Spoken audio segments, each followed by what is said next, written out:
Ibu selama ini. Ya, jadi seperti apa yang kita bicarakan ya pada pekan lalu, jadi kali ini akan ada supervisi untuk kegiatan evaluasi pembelajaran kita. Dan Bapak ini dengan membawakan materi terkait apa? Membawakan materi terkait kelas, materi pokoknya itu tentang pasca belajar mengajar. Kemudian untuk modulnya sudah dibawa? Yang cukup media pembelajaran yang belajar sudah saya bawa.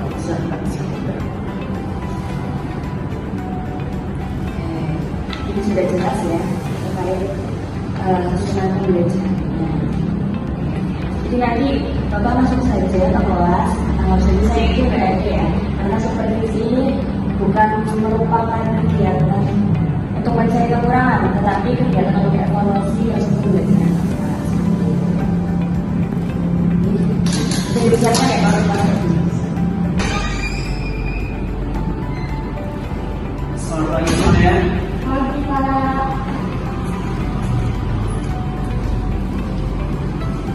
Oke, assalamualaikum warahmatullahi wabarakatuh. Waalaikumsalam warahmatullahi wabarakatuh. Oke, sebelum kita mulai pada hari ini, baiknya kita berdoa terlebih dahulu. Silakan KM untuk menyiapkan berdoa. Di tempat duduk siap gerak berdoa mulai. Artinya itu adalah jujur atau benar. Seorang rasul itu wajib memiliki sifat jujur. Kenapa? Apabila dia berbohong, tidak akan dipercaya sama kaumnya. Yang kedua itu ada amanah, dapat dipercaya. Nah, contoh amanah di kehidupan sehari-hari, anda itu enggak. Contoh implementasi amanah di kehidupan sehari-hari. Tidak berbohong. Ya, so itu contoh ya, bisa saja Amir disuruh ibunya membeli bakpao seharga 15.000. Amir beri uang, oleh ibunya sesat 50.000. Sama juga tahu Amir ternyata pengen beli es krim 5.000. Setelah itu Amir pulang bilang ibunya bahwasanya harga bakpao 15.000, harga es krim 5.000, kemarinnya 30.000. Itu contoh implementasi amanah, jadi tidak berbohong. Terus ketika tapi itu menyampaikan, jadi seorang rasul itu memiliki kemampuan menyampaikan risalah yang benar. Terus dia tadi ada fatona, cerdas. Jadi salah satu yang cerdas, kenapa? Supaya dia tahu gimana sih metode yang tepat untuk menyampaikan wahyu tersebut seperti itu. Nah, saat ini seperti ini ada juga lawannya. Yang lawannya kalau kita bersih, terus amal itu ada khianat. Katanya ya, lawannya ada di sini.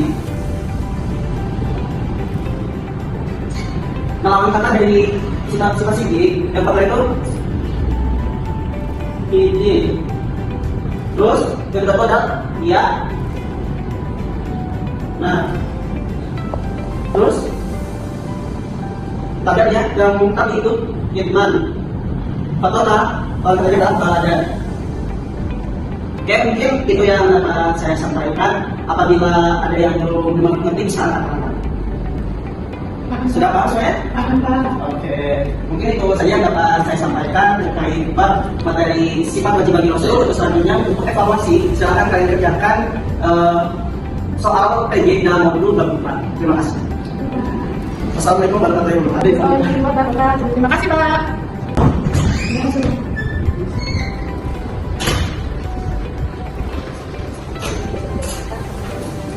Ya, itu siapa sudah bisa menyampaikan dalam kelas sesuai dengan belajar. Namun ada beberapa hal ya Pak yang kurang sesuai dalam belajar. Mungkin yang pertama itu bisa lebih praktik lagi terhadap siswa, bisa ditanya lebih jelas gitu. Kemudian yang kedua itu bisa lebih untuk lagi dalam pembelajarannya. Jadi dimulai dari salam, setelah itu apa, jadi sudah dalam belajar. Dalam belajar itu kan sebuah rangkaian yang akan dilaksanakan pada kegiatan pembelajaran. Kemudian satu lagi mungkin bisa lebih dijelaskan lagi ya terkait penjelasan materi, penjabaran, bisa lebih detail, lebih apa juga, lagi gitu. Bisa jauh ini sudah bagus ya untuk pembelajarannya, membaca juga sudah sesuai dengan kurikulum kita. Gitu. Seperti itu. Mungkin saya akan evaluasi kembali apa yang kurang di dalam. Jadi saya bisa penyampaian materi nanti sama saya. Terima kasih Pak.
Ada yang masih ingat pengertian iman? Iman yaitu percaya dalam hati, diucapkan dalam lisan, dan diamalkan dengan perbuatan. Bagus sekali. Sekarang coba bayangkan apa jadinya kalau manusia itu hidup tanpa merasa diawasi. Dia akan melakukan semaunya sendiri apapun itu, Bu. Oke, betul sekali ya kami. Jadi sekarang Ibu akan menjelaskan materi rukun iman yang kedua, yaitu iman kepada malaikat. Hari ini kita akan mempelajari ada 10 malaikat yang wajib kita mengerti. Salah satunya adalah malaikat yang mencatat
Oke Bu, seperti yang tadi malam sudah saya ingatkan itu, bahwasanya hari ini saya itu akan melakukan supervisi pembelajaran PAI ya Bu ya. Nah supervisi ini tujuannya untuk melihat proses pembelajaran dan membantu meningkatkan kualitas pelajaran guru. Nah apakah Ibu siap? Ya, insya Allah siap Bu. Nah materi apa yang akan Ibu ajarkan pada pembelajaran kali ini? Ya, untuk hari ini saya akan mengajarkan terkait rukun iman. Oke, lalu metode dan kegiatan apa yang sudah Ibu ajarkan? Ya, untuk metode dengan menggunakan metode ceramah ya Bu. Kemudian dengan interaktif dengan anak, kemudian dengan menggunakan media pembelajaran PPTS. Kemudian evaluasinya itu menggunakan evaluasi pembelajaran yaitu dengan uji kompetensi. Ya, apakah modul ajarnya sudah disiapkan oleh saya Bu? Ini Bu.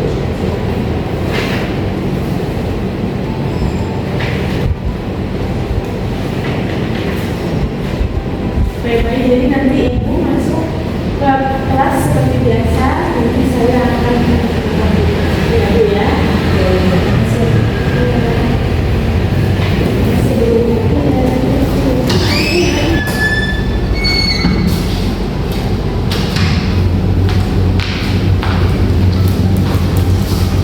Ya, Assalamualaikum warahmatullahi wabarakatuh. Waalaikumsalam warahmatullahi wabarakatuh.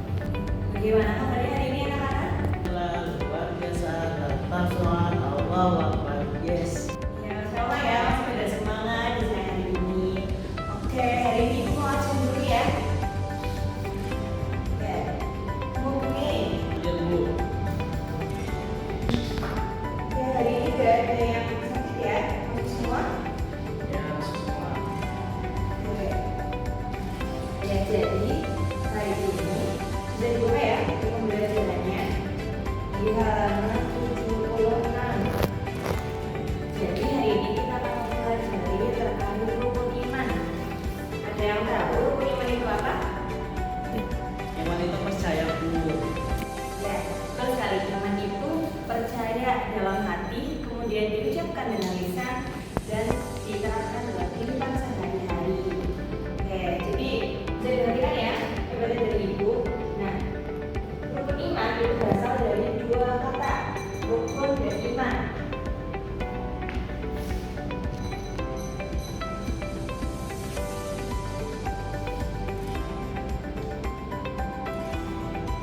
Itu berasal dari dua kata. Yang pertama rukun dan yang kedua iman. Rukun adalah tiang atau fondasi, sedangkan iman adalah percaya dalam hati. Percaya dalam hati kemudian diucapkan dalam lisan dan diterapkan dalam amal perbuatan kita sehari-hari. Dan rukun iman ini ada 6. Ada yang tahu rukun iman apa aja? Ya iman ada iman kepada Allah, iman kepada malaikat, iman kepada kitab Allah, iman kepada Rasul, iman kepada qadar dan iman kepada hari akhir. Iya, betul sekali ya. Rukun iman itu ada 6. Yang pertama itu kepada Allah, iman kepada malaikat, iman kepada Allah, iman kepada Nabi dan Rasul, kemudian iman kepada qadar, kemudian iman kepada hari kiamat. Kemudian bagaimana sih cara kita beriman kepada Allah? Yang pertama, kita niatkan dalam hati, mengakui dan percaya dengan dalam hati bahwa benar itu datangnya hanya dari Allah. Kemudian yang kedua, ucapan, kita mengucapkan kata-kata baik seperti kalimat syahadat. Ada yang tahu kalimat syahadat seperti apa? Asyhadu an la ilaha illallah wa asyhadu anna Muhammadan Rasulullah. Aku bersaksi bahwa tiada Tuhan selain Allah dan Nabi Muhammad adalah utusan Allah. Ya, betul sekali. Itu kalimat syahadat ya. Kemudian dalam rajin berzikir, zikir sholat, kemudian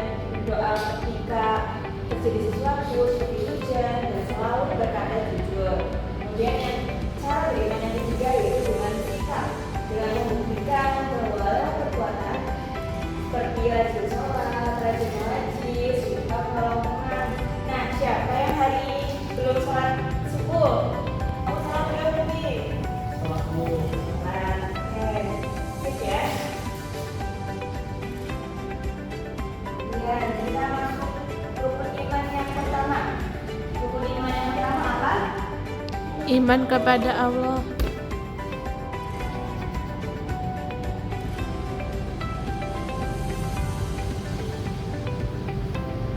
Ya, ada yang tahu Allah itu siapa? Cipta alam semesta. Pencipta alam semesta, betul. Jadi kita harus percaya ya kepada Allah, bahwa Allah itu yang menciptakan segala sesuatu yang ada di muka bumi maupun di alam semesta ini. Allah yang menciptakan makhluk-makhluknya, semua ini yang diciptakan oleh Allah. Jadi kita harus berdoa, kita harus percaya kepada Allah. Allah lah pencipta kita. Kemudian yang kedua, iman kepada malaikat.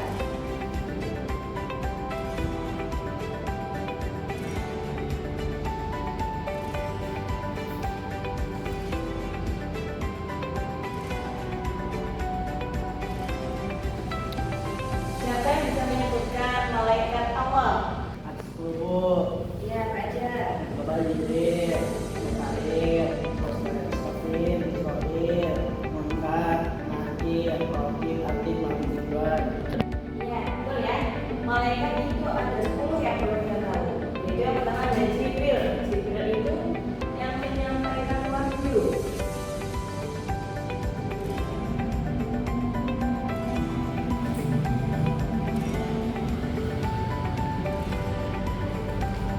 Jadi Jibril ini menyampaikan wahyu dari Allah kepada Rasul dan Nabi. Kemudian Mikail itu yang membagi rezeki.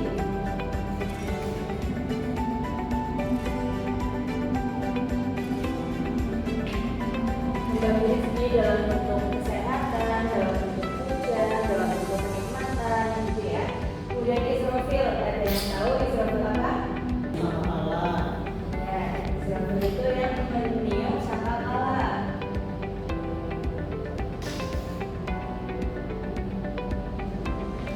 Kalau Isra, dia yang mencabut. Jawa, Ya.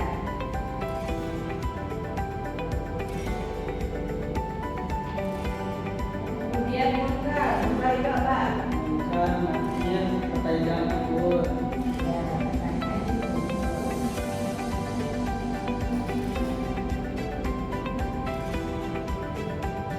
ya, selanjutnya Robi dan Atid. Robi dan Atid ini catat amal baik dan buruk.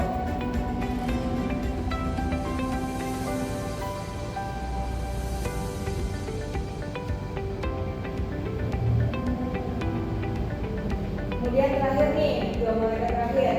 Malaikat Ridwan, ada yang tahu tugasnya? Menjaga pintu surga, Ya, Malik. Malik, menjaga neraka. Ya, jadi ini ya, 10 malaikat dan tugas-tugasnya. Ada malaikat Jibril yang menyampaikan wahyu, Mikail yang memberi rezeki, Israfil menjaga sama, Israel menjaga nyawa, dan jangan lupa benar dia yang dihibur, makin nakir, amal baik dan amal buruk, kemudian malaikat juga menjaga manusia dan neraka. Kemudian malaikat ini dibuat dari cahaya. Mereka diciptakan dari cahaya, mereka ini selalu taat dan tidak pernah membangkang pada perintah Allah. Nah, malaikat juga mempunyai tugas khusus. Ada 10 malaikat yang harus diketahui ya, yang dibagi. Kemudian malaikat itu penjaga yang setia. Malaikat yang berkali itu selalu mencatat amal kebaikan dan keburukan kita setiap hari. Jadi kita dalam kehidupan sehari tidak akan pernah lepas dari pengawasan Allah dan malaikat. Kemudian iman kepada kitab Allah.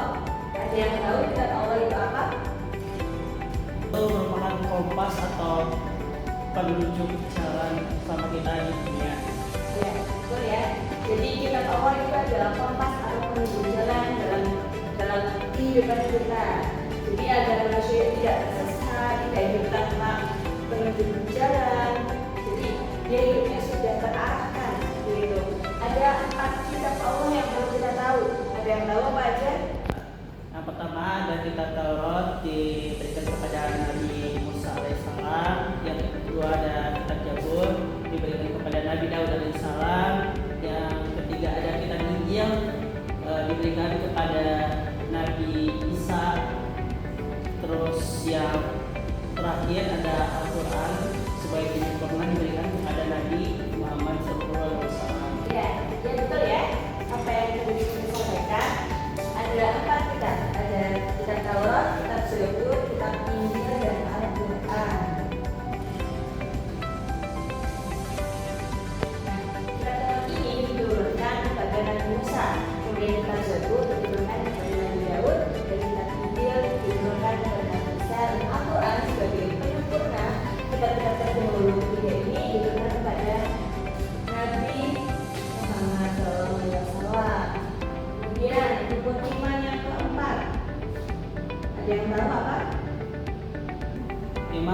Nabi dan Rasul, Bu.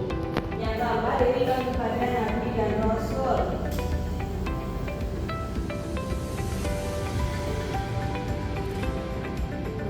Ada 25 Nabi yang perlu kita tahu. 25 Nabi ya yang perlu kita tahu dan Rasulnya. Jadi nanti bisa dipelajari lebih lanjut. Nanti kita belajar lagi ya terkait Nabi Rasulullah ini. Nah, ada Nabi yang pertama, Nabi Adam, Nabi dan manusia yang pertama turun di bumi, yang dia itu sangat menyayangi keluarganya. Kemudian Nabi Ibrahim, Nabi yang sangat cerdas, sabar, dan dijuluki sebagai bapak para nabi. Kemudian ada Nabi terakhir, Nabi Muhammad. Nabi Muhammad ini adalah Nabi penutup dan pelengkap pembawa ajaran kasih sayang untuk seluruh semesta alam. Yang kelima yaitu iman kepada hari kiamat atau hari akhir.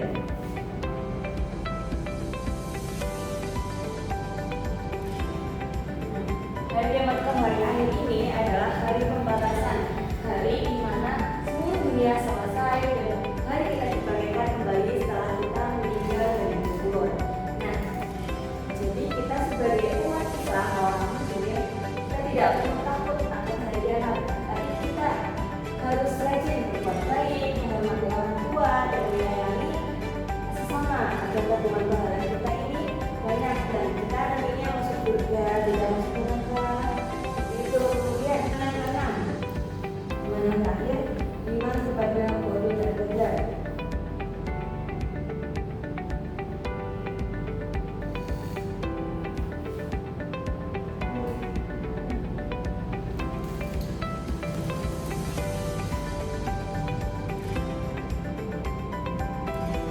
Jadi iman yang terakhir yaitu iman kepada qada dan qadar. Kita yakin rencana yang terbaik itu adalah dari Allah. Percaya bahwa semua hal itu yang terjadi dalam hidup kita, baik dari diharapkan maupun sendiri, semuanya sudah diatur dan merupakan rencana terbaik dari Allah. Dan sikap kita jika mendapat nikmat atau kebahagiaan, kita mengucapkan alhamdulillah atau bersyukur. Dan jika kita sedang diberikan musibah atau kesedihan, kita hendaknya bersabar dan terus berdoa. Oke. Nah, mungkin coba sebutkan rukun iman apa aja. Rukun iman adalah yang pertama itu iman kepada Allah, yang kedua ada iman kepada malaikat, yang malaikatnya wajib kita itu ada 10, terus ada iman kepada kitab Allah ada 4, yang terdiri dari Taurat, Zabur, Injil, dan Al-Quran. Yang ketiga ada iman kepada Nabi dan Rasul, yang wajib diketahui itu ada 25. Terus iman kepada hari akhir atau hari kiamat. Yang keenam ada iman kepada qada dan qadar. Tadi sudah jelas ya penyampaian terkait rukun iman. Kemudian untuk evaluasi bisa dibuka ya buku paketnya halaman 97. Nanti dibacakan, kemudian dikumpulkan sebagai buku PR ya. Kemudian nanti dikumpulkan rekan-rekan ya. Ada yang mau ditanyakan? Cukup jelas, Bu. Jelas ya, dan kira-kira sudah begini, mungkin kita cukupkan pembelajaran untuk hari ini dengan membaca hamdalah bersama. Tugasnya jangan lupa dikerjakan ya. Mohon maaf. Wassalamualaikum warahmatullahi wabarakatuh. Assalamualaikum.